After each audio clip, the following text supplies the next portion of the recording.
I'm sure you've heard the phrase necessity is the mother of invention.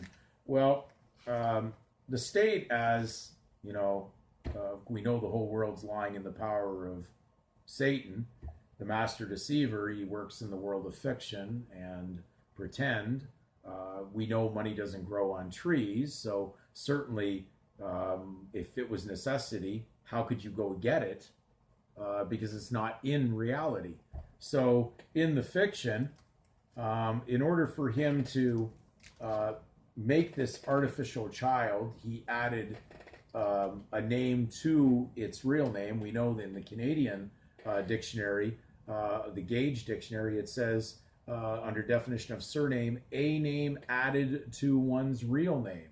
So your reality name has nothing to do with this. It's his fictitious world. So the materialistic world has to have a materialistic name. So it required these trade names, we'll call them additions, but these surnames that came about were for the purpose of trafficking and commerce.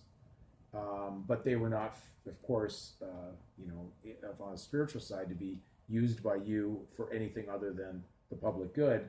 So necessity is the mother of invention. Satan comes up with a great little scheme here, comes up with a name that basically controls his fiction side, hoping you'll trespass and walk from your spiritual into that and take private use of it. So they had to come up with a pretender name, because as a legal child at birth, you'd be very pretender, very tender, very soft. So in order to issue the legal tender, they needed a pretender before they issued that. So here comes the legal tender. And how they're doing this behind the scenes under the secretive state has no matter to me. I've had many and all thoughts on it, and I will never go down those paths with you because it's not necessary. We're dealing with simplicity now. So they had to give you a name because they're forcing a situation where you're not going to be able to do anything out there without a legal surname on its own in order to deal with funds. And so those funds never vary, they're stable all the time, and they gave you invariable, basically, title that's always in surplus as long as you don't take from it. And so all the duped are about to lose everything in the global reset because of their private trespass on the public without really no authority other than an assumption that they believe they could, which is deceit in law. But they license you to do that. So Satan's really very, very clever at that, and very amicable towards letting you in on that one to enter his world. So the child had to be given that because necessity has no law.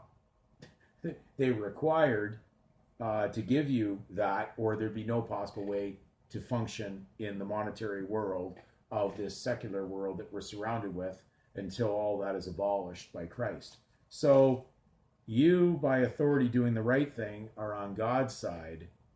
You're not on the side that's sinning and seeking mammon, which is gain for your own private use, which is selfish, not giving fish as Jesus did. He gave fish, he didn't sell fish. So the seal of the office is there. And let me tell you, I don't know what they're going to do about that, but they wrote it in there. And it certainly didn't say any restrictions. And this governs, this act governs the birth records. So if they didn't want its use, they should have said this is restricted only for the use of the Registrar General, but they did not. And so they had to give you relief. They had to give you a seal of approval. And that's why all the codes that we've talked about, the seal meaning relief in art, also means a coin is relief.